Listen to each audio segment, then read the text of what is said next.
नमस्कार दोस्तों, स्वागत है आपका आपके अपने YouTube channel BK to science में।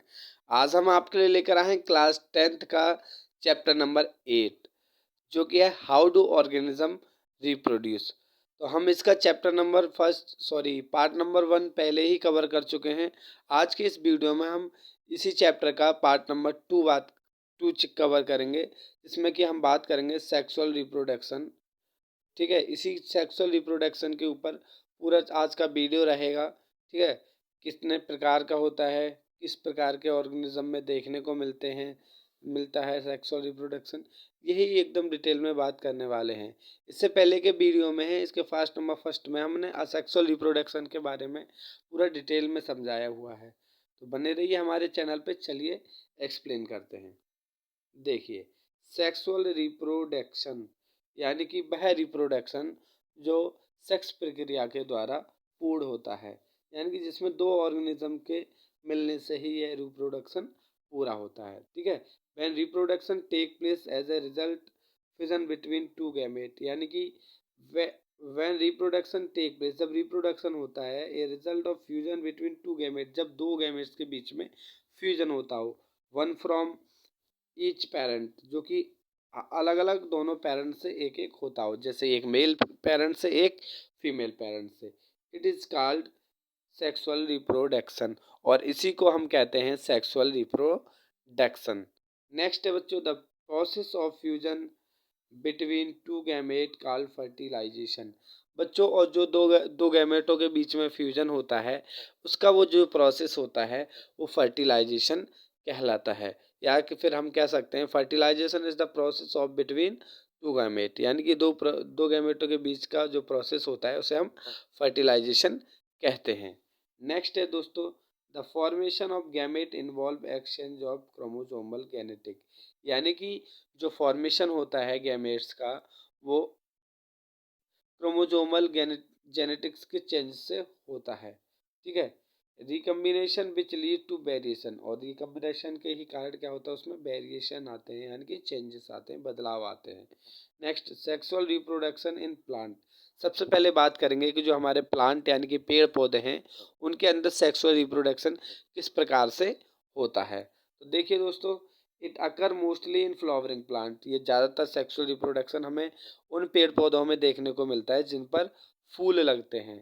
ठीक है, in fact flower are the reproductive organ of plant, यानी कि हमारे जो फूल लगने वाले पेड़ पौधे हैं, जिनमें जो फूल होते हैं, उन्हीं को हम रिप्रोडक्टिव ऑर्गन कहते हैं एक प्लांट का।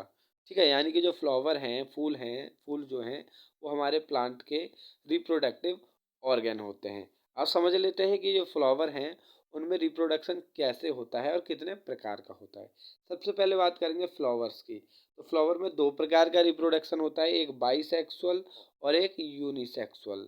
ठीक है, समझते हैं बाइसेक्सुअल और यूनिसेक्सुअल में क्या होता है। Both male and female reproductive part, यानी कि जो बाइसेक्सुअल प्लांट होता है उसमें मेल और फीमेल जो रिप्रोडक्टिव पार्ट होते हैं वो स्टेमन और कार्पेल प्रेजेंट होती हैं, देखने को मिलती हैं। यानी कि एक ही फ्लावर के अंदर जिसमें स्टेमन और कार्पेल देखने को मिले, उस प्रकार के फ्लावर को हम बाइसेक्सुअल फ्लावर कहते हैं। इनका एग्जाम्पल है हैबिस्कस और मस्टर्ड। ठीक है, नेक्स्ट है यूनिसेक्सुअल फ्लावर। ठीक है, आइदर मेल और female reproductive part is present, यानी कि जो यूनिसेक्सुअल फ्लावर होते हैं उनमें या तो मेल पार्ट प्रेजेंट होता है या फिर फीमेल पार्ट प्रेजेंट होता है एक पेड़ के अंदर। ठीक है, एग्जाम्पल है पपाया और वाटरमेलन, यानी कि एक में अलग अलग प्लांट्स में इसका क्या पाया जाता है, रिप्रोडक्टिव पार्ट्स पाया जाता है। ठीक है, नेक्स्ट बात करते हैं जो हमारे फ्लावर के पार्ट्स हैं उनके बारे में भी समझ लेते हैं थोड़ा सा। देखिए, उसका एक पार्ट होता है सॉरी ओवरी, स्टाइल, ठीक है, ओव्यूल, सेपल, पेटल और फिलामेंट।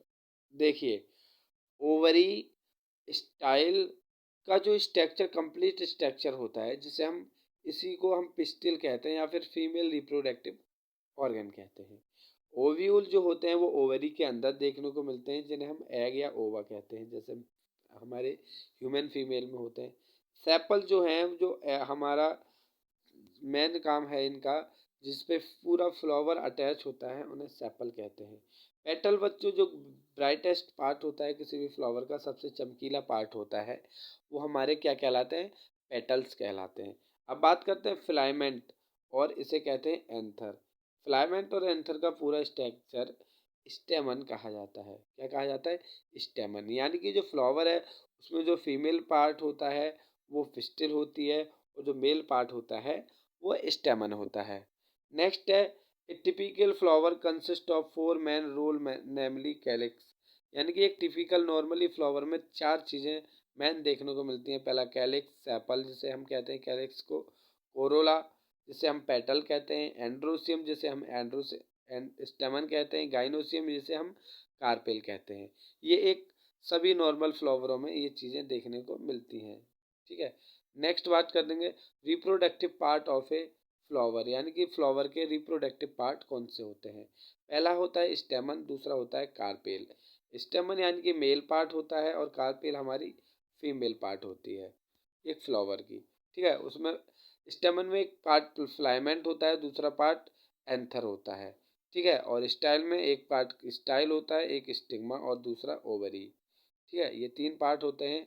ओवरी को एग सेल, ओवरी में एग सेल प्रेजेंट रहते हैं ओव्यूल के रूप में।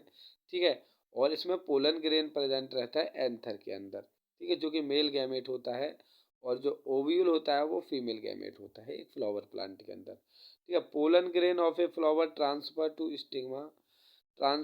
To stigma of the carpel of the same flower. ठीक है।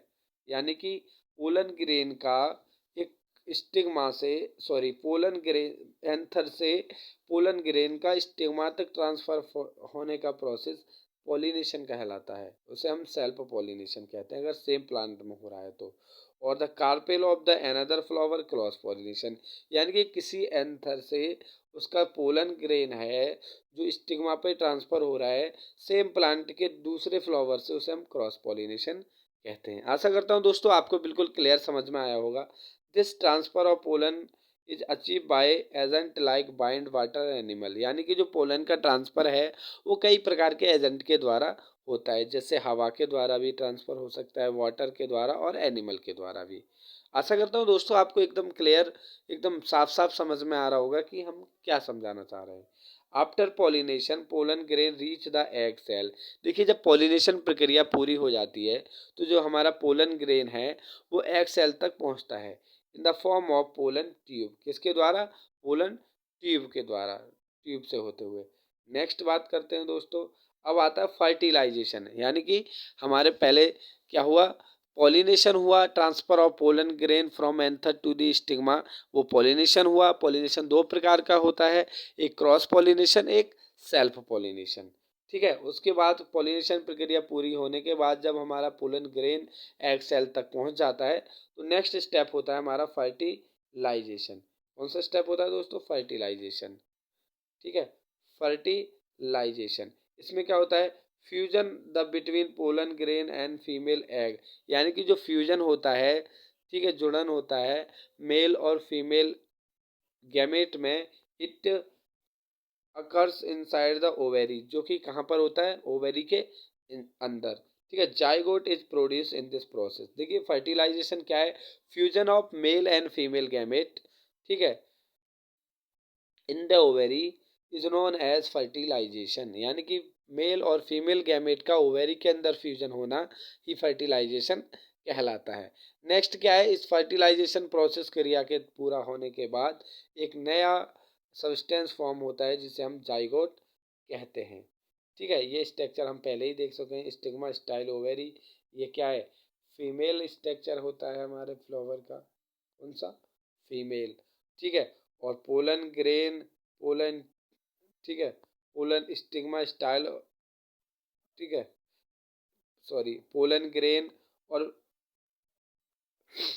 ये बाकी का स्ट्रक्चर, यानी कि हमारा पोलन ग्रेन जो होता है उसके नीचे स्टाइल जो होती है, ये हमारे फ्लावर का मेल पार्ट कहलाता है। क्या पार्ट कहलाता है दोस्तों, मेल पार्ट कहलाता है। आशा करता हूँ आपको समझ में आया होगा। ओवेरी वॉल जो है वो फीमेल पार्ट के ऊपर कवर होती है। ठीक है। इतना ये सभी हमारा पहले ही बात कर सकें इसके बारे में। नेक्स्ट बात है जाइगोट क्या है, जाइगोट प्रोसेस क्या है, उसमें क्या क्या क्रियाएं होती हैं, ये पूरा समझते हैं। ठीक है।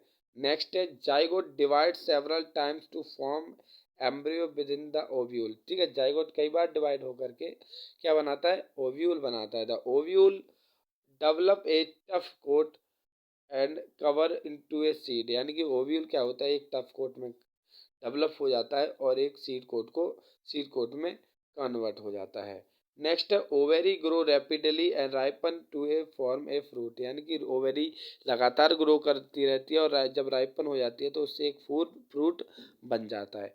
While seed is contain further plant embryo which develop into A seedling, यानी कि जब सीड उसके अंदर आते हैं, ठीक है, तो वो सीडलिंग के अंदर डेवलप होते हैं अंडर सुइटेबल कंडीशन के द्वारा। This process known as germination. ठीक है, वही प्रोसेस क्या कहलाता है बच्चों, जर्मिनेशन। नेक्स्ट है रिप्रोडक्शन इन ह्यूमन बींग, यानी कि जो ह्यूमन बींग, अभी तक बात की थी हमने प्लांट के अंदर रिप्रोडक्शन कैसे होता है, अब बात कर रहे हैं हम कि ह्यूमन बींग्स के अंदर कैसे होता है रिप्रोडक्शन। ठीक है, तो समझते हैं कैसे होता है ह्यूमन बींग के अंदर रिप्रोडक्शन। ठीक है, रिप्रोडक्शन इन ह्यूमन बींग समझ लेते हैं। हाँ जी, देखिए रिप्रोडक्शन इन ह्यूमन बींग यानी कि इंसानों के अंदर जनन प्रक्रिया। ठीक है, human use sexual mode of reproduction, यानी कि इंसानों में जो रिप्रोडक्शन है वो सेक्सुअल रिप्रोडक्शन देखने को मिलता है, सेक्सुअल रिप्रोडक्शन नहीं होता है। ठीक है, इट नीड सेक्सुअल मैच्योरेशन, इसके लिए सेक्सुअल मैच्योर होना दोनों मेल और फीमेल का आवश्यक है, which include creation of germ cell और इज जर्म सेल एग और ova and female and sperm in the male partner, यानी कि इतनी मैच्योरिटी होनी चाहिए मेल और फीमेल पार्टनर के अंदर कि उनके अंदर से जर्म सेल प्रोड्यूस होना स्टार्ट हो जाए, जैसे एग ओवा जो है वो फीमेल के अंदर, स्पर्म जो है वो मेल पार्टनर के अंदर। This period of sexual maturation called poverty, यानी कि वो समय जब कोई भी लड़का या लड़की के अंदर से जर्म सेल्स जर्मिनेट होना स्टार्ट हो जाती हैं। ठीक है, क्रिएट होना स्टार्ट हो जाती हैं, जैसे मेल में क्या है स्पर्म प्रोड्यूस होना स्टार्ट हो जाए और फीमेल में ओवा और ओवम प्रोड्यूस होना स्टार्ट हो जाए, जब जिस एज को ही हम पॉवर्टी एज कहते हैं, इस टाइम को हम पॉवर्टी एज कहते हैं। Human being have a well developed mail and female reproductive system, यानी कि ह्यूमन बींग के अंदर बहुत ही अच्छा मेल और फीमेल रिप्रोडक्टिव सिस्टम देखने को मिलता है। नेक्स्ट है हमारा the formation of male germ cell sperm take place in testis, यानी कि जो फॉर्मेशन होता है मेल जर्म सेल का उस टेस्टिस के अंदर देखने को मिलता है, जो कि मेल रिप्रोडक्टिव ऑर्गन होते हैं। नेक्स्ट है actually a pair of testis are located inside scrotum, यानी कि एक जोड़ी जो टेस्टिस हैं वो स्क्रोटम के अंदर देखने को मिलती हैं। ठीक है, मेल बॉडी में। ठीक है, आउटसाइड द एब्डोमिनल कैविटी, जो कि एब्डोमेन कैविटी के बाहर की साइड होती हैं। It mean keep relatively low temperature need for the production of sperm bye testis, इसका मीन्स ये है जो स्क्रोटम है, ठीक है, उनका जो टेम्परेचर है वो पूरी बॉडी से लो टेम्परेचर रहता है। ठीक है, टेम्परेचर को बरकरार बना के रखती है पूरी बॉडी से, जिससे क्या है जो स्पर्म आसानी से टेस्टिस के अंदर सीक्रेट हो पाए। नेक्स्ट है अगला बात समझते हैं। Moreover testes release a male sex hormone, ठीक है, जो टेस्टिस हैं वो एक मेल सेक्स हार्मोन को रिलीज करते हैं जिसे हम टेस्टोरोन कहते हैं। हुच फंक्शन इज टू, उसका फंक्शन होता है regulate the production of sperm, यानी कि लगातार स्पर्म का प्रोड्यूस करते रहना। Bring about change in appearance seen boys at the time of puberty, देखिए कुछ चेंजेस होते हैं जो हमारे पॉवर्टी की एज में लड़कों के अंदर देखने को मिलते हैं, वो क्या क्या हो सकते हैं देख लीजिए। The sperm alone with section prostate gland is seminal vesicle, यानी कि जो स्पर्म है जो कि कहाँ सीक्रेट होता है, प्रोस्टेट ग्लैंड और सेमिनल वेजिकल में। टुगेदर कंस्टिट्यूट सीमन, ये दोनों एक साथ का सीमन बनाते हैं जिसे हम स्पर्म कहते हैं, which release to male to entire into the female, जो कि फीमेल के अंदर उसे रिलीज करना होता है गेनिटल ट्रैक में ड्यूरिंग कॉपुलेशन। यानी कि जब मेल और फीमेल दोनों कॉपुलेट करते हैं, यानी कि मेल और फीमेल जब आपस में मिलते हैं रिप्रोडक्शन के लिए, ठीक है, तो वो क्या होता है, जो स्पर्म होता है, ठीक है, उसे, हाँ, the sperm alone with the secretion of prostate gland and seminal vesicle, ठीक है, टुगेदर कंस्टिट्यूट सीमन, ठीक है, एक साथ दोनों के स्पर्म, मेल का स्पर्म और फीमेल का ओवम मिल करके ही सीमन बनाते हैं, which is release in the made of enter the female genital during copulation. यानी कि जो मेल का स्पर्म होता है वो कॉपुलेशन के दौरान फीमेल के गैनिटल ट्रैक के द्वारा उसकी बॉडी में इंटर कराया जाता है कॉपुलेशन के दौरान, ठीक है। फीमेल रिप्रोडक्टिव सिस्टम, अब बात करते हैं फीमेल रिप्रोडक्टिव सिस्टम्स के बारे में, क्या क्या है इसके अंदर, ठीक है दोस्तों। तो फीमेल रिप्रोडक्टिव सिस्टम के बारे में हम नेक्स्ट वीडियो में बात करेंगे, ठीक है, अगले पार्ट में, ताकि इस वीडियो को पूरा कवर कर लें। आज की वीडियो इतनी ही रहने देते हैं। और दोस्तों आप सभी के लिए हैप्पी दिवाली। आज दिवाली के दिन ये वीडियो मैं बना रहा हूँ, तो जब भी आप देख रहे हैं तो उस समय ही आप अपनी दिवाली माने, क्योंकि हर रोज़ दिवाली है हमारी लाइफ में। तो बस खुशी से रहें। धन्यवाद।